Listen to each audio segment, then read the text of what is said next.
تھے اصحاب المیمنہ، یہ میمنہ جو ہے یا تو یہ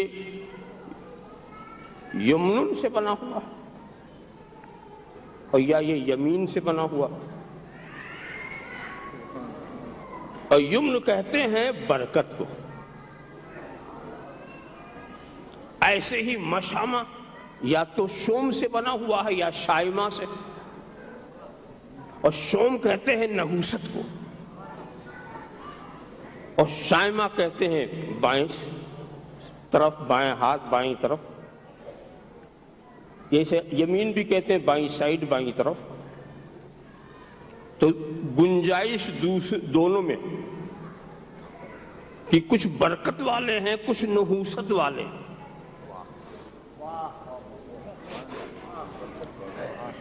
کچھ برکت والے ہیں، قیامت کے دن کچھ ہوں گے برکت والے اور کچھ ہوں گے نحوست والے، کچھ مبارک ہوں گے کچھ منحوس ہوں گے۔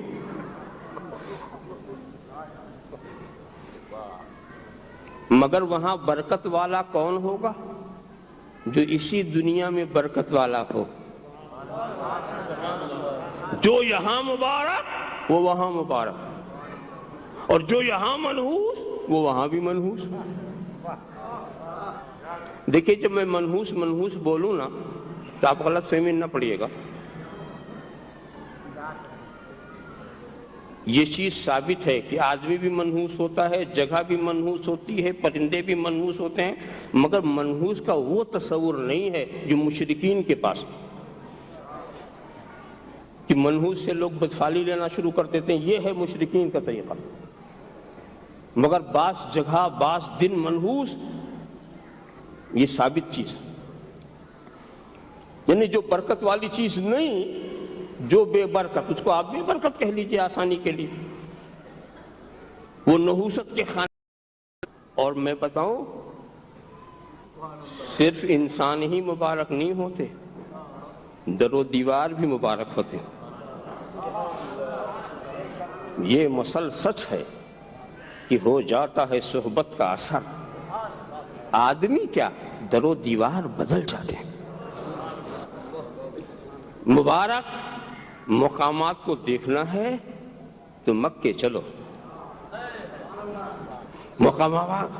مبارک مقامات وہاں،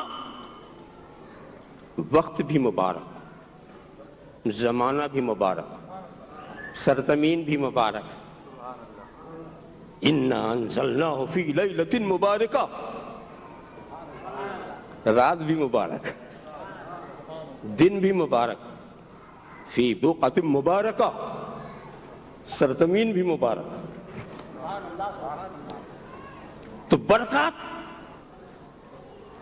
والی چیزیں، اسی کے مقابلے میں منحوس چیز دیکھنا ہے، منحوس زمانہ، منحوس، تو وہ بھی وہاں پر دیکھ لو۔ اصحاب فیل پر جہاں عذاب آیا تھا آج بھی وہ منحوس جگہ، اور حکم ہے حاجیوں کا کہ وہاں سے تیزی سے نکل جاؤ۔ کسی نے مجھے خبر سنائی کہ مزدلفہ کا میدان کو بڑھاتے بڑھاتے مینا میں ملا رہے ہیں، اور پھر ادھر بڑھاتے ہیں، تو وہ منحوس جگہ جو ہے اب وہ بھی ان کی اسکیم میں آ گئی۔ ان کے مفتیوں نے فتویٰ دے دیا کہ یہاں بھی خیمے بنائے جا سکتے۔ منحوس جگہ پہ جس کو تیزی سے گزر جانا ہے، ارے تمہیں اگر مینا کو بڑھانا ہے تو پہاڑ توڑ کے بڑھا سکتے تھے، مگر اس منحوس جگہ پر خیمہ لگانا، میں نہیں سمجھا کہ یہ کہاں سے فتویٰ ہے۔ ہو سکتا ہے کہ انہوں نے اپنے منحوسوں کے لیے کوئی انتظام سوچا ہو۔ اللہم صلی علی سیدنا مولانا محمد کما تحب و ترضی بان تصلی علیہ صلی اللہ علیہ وسلم صلاۃ و سلام علیک یا رسول اللہ۔ سرکار نے تو قوم عاد پر جس دن عذاب نازل ہوا وہ بدھ کا دن، اس کو بھی یوم نحس قرآن کریم نے قرار دیا۔ بدھ کے دن عذاب آیا. کسی قوم پر کسی دن عذاب آ جائے وہ دن بھی منحوس. منگل کے دن انسان کا سب سے پہلا قتل، حضرت حابیل کا قتل منگل کے دن، وہ دن بھی منحوس.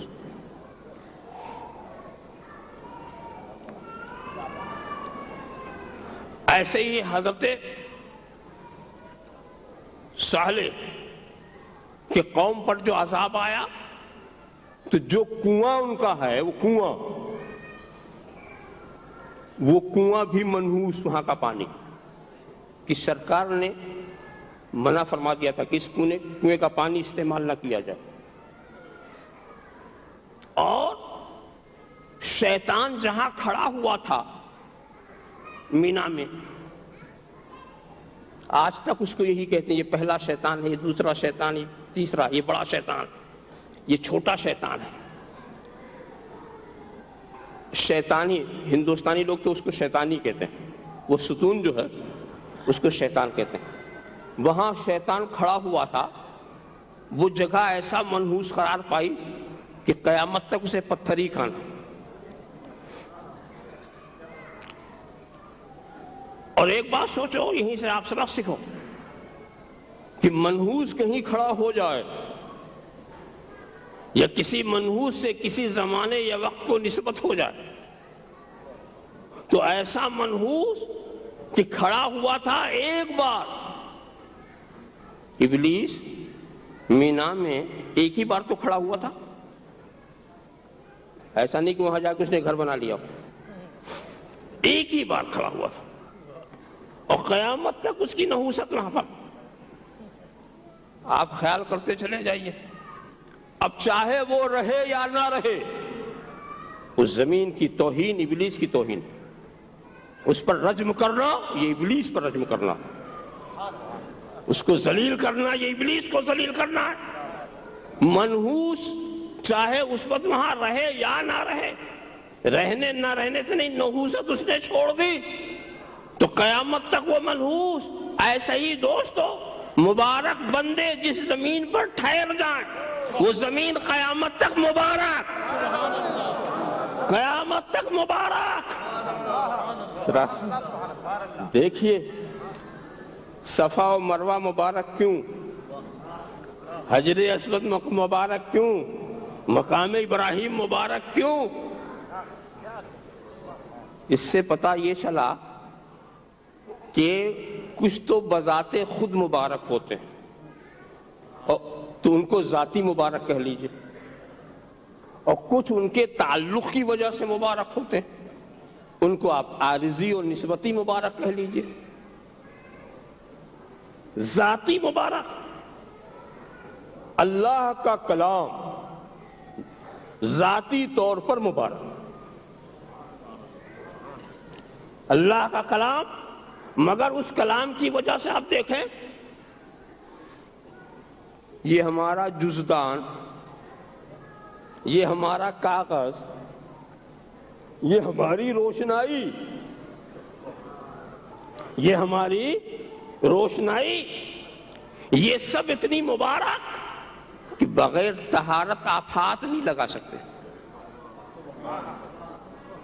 یاد رکھیے یہ جو آپ ہاتھ لگاتے ہیں یہ اللہ کے کلام پر ہاتھ نہیں لگاتے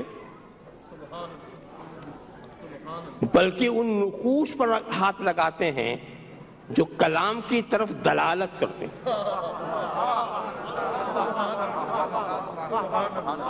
نقوش جو ہیں یہ اللہ کا کلام نہیں ہے، اس لیے اس میں ہماری روشنائی خرچ ہوئی، ہمارا قلم چلا، مگر یہ لکیریں جو ہیں یہ خدا کے کلام کی طرف ہمیں اشارہ دلالت کرتی ہیں. اس لیے کہ کلام کو نہ آپ ہاتھ سے لگا سکتے ہیں نہ آنکھ سے دیکھ سکتے ہیں. میں بول رہا ہوں کوئی لفظ آپ دیکھ رہے ہیں اور ہے کوئی جو میری تقریر کو ہاتھ لگا سکے؟ تو کلام کو نہ دیکھا جا سکتا ہے نہ ہاتھ لگایا جا سکتا ہے، مگر اگر اسی بات کو کوئی اپنی روشنائی اور قلم سے پابند کر لے تو اس کو آپ دیکھ بھی سکتے ہیں، ہاتھ بھی لگا سکتے ہیں۔ تو یہ جو نقوش کو اعزاز ملا ہے، یہ سیاہی اگر کسی اور کے کلام کو نقل کرتی یا یہ سیاہی کہیں اور کام میں ہم لگا دیتے تو اس کا مقدر جو ہے کچھ اور ہوتا۔ دعوات ایک ہی ہے، دعوات ایک ہے، اور قلم سے آپ اللہ کا کلام لکھتے ہیں اسی روشنائی سے، اور کوئی مشرک شرکیہ بات لکھتا ہے اسی روشنائی سے، کفری کلمات لکھتا ہے اسی روشنائی سے۔ روشنائی اللہ کا کلام لکھے تو اس کا اس روشنائی کا مقام کیا ہو جاتا ہے، اور اسی روشنائی سے کوئی حفظ الایمان لکھے، اسی روشنائی سے کوئی تحذیر الناس لکھے، اسی روشنائی سے کوئی براہین قاطعہ لکھے، تو یہ بھی منحوس وہ بھی منحوس۔ اللہم صلی علی سیدنا مولانا محمد کما تحب و ترضى صلی علیہ۔ تو کیا مطلب ہے؟ اگر روشنائی کو تمہیں اعزاز دینا ہے، روشنائی کو تمہیں مبارک بنانا ہے، روشنائی کو تمہیں مقام دینا ہے، تو کسی مقام والے کی نسبت سے لگا دو، کسی عزت والے، کسی مکرم کی دامن سے اسے وابستہ کر دو۔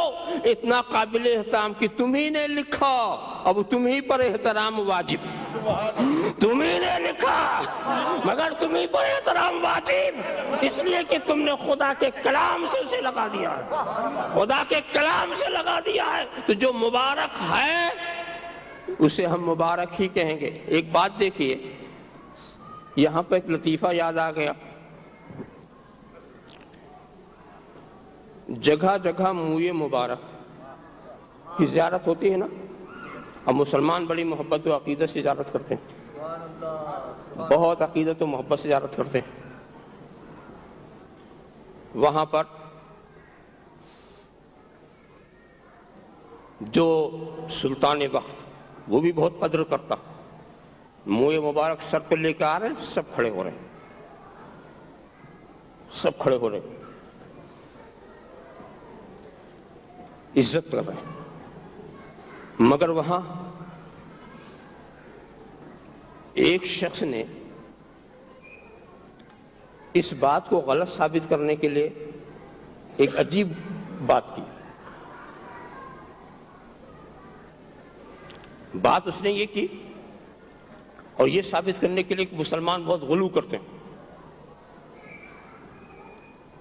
تو وہ کیا اپنے سر پر قرآن کریم لے کر آیا۔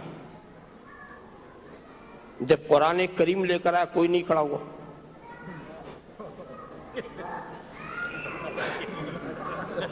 قرآن کریم لے کر آیا تو کوئی نہیں کھڑا ہوا۔ اب اس کو موقع مل گیا کہ دیکھیے، جب حضور کا منہ مبارک لائے تو سب کھڑے ہو گئے، اور جب ہم اللہ کا کلام لائے تو کوئی نہیں کھڑا ہوا۔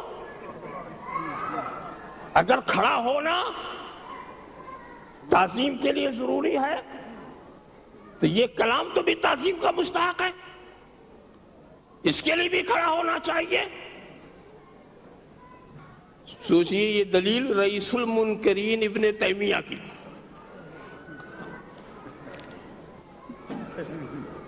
اس بیوقوف کی سمجھ میں نہیں آیا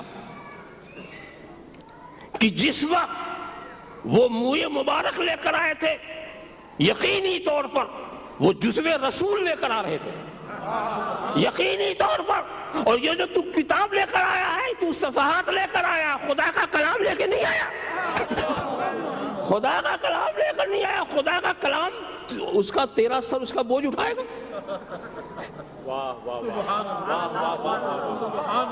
تو وہاں تو جزو رسول آ رہا ہے۔ کیا تو یہ دعویٰ کر سکتا ہے کہ جو اس کے سر پر ہے یہی خدا کا کلام ہے؟ یہ وہ چیز ہے جو خدا کے کلام کی طرف ڈال ہے، اس میں بھی نقوش ہے۔ کلام کا تعلق نقوش سے نہیں ہوتا، کلام کا تعلق لفظ و معنی سے ہوا کرتا۔ اگر نقوش کو آپ کلام کہیں تو یہ بھی مجاز ہے، حقیقت میں کلام بنتا ہے لفظ و معنی سے۔ نہ لفظ کو سر پہ لایا جا سکتا ہے، نہ معنی کو سر پہ لایا جا سکتا ہے، نہ اس کو کوئی اٹھا سکتا ہے، نہ اسے کوئی اٹھا سکتا ہے۔ مگر خدا جب دین لیتا ہے تو عقلیں چھین لی۔ تو معلوم ہوا کہ ایک تو عارضی، ایک تو ذاتی مبارک ہوتے ہیں اور ایک عارضی مبارک ہوتے ہیں. مگر یہاں پر ایک بات اور میں بتا دوں، تیزی سے مجھے بھی گزرنا، تو مختصر سی بات کہ یہ کیسے سمجھا جائے کہ آپ مبارک ہیں کہ منحوس.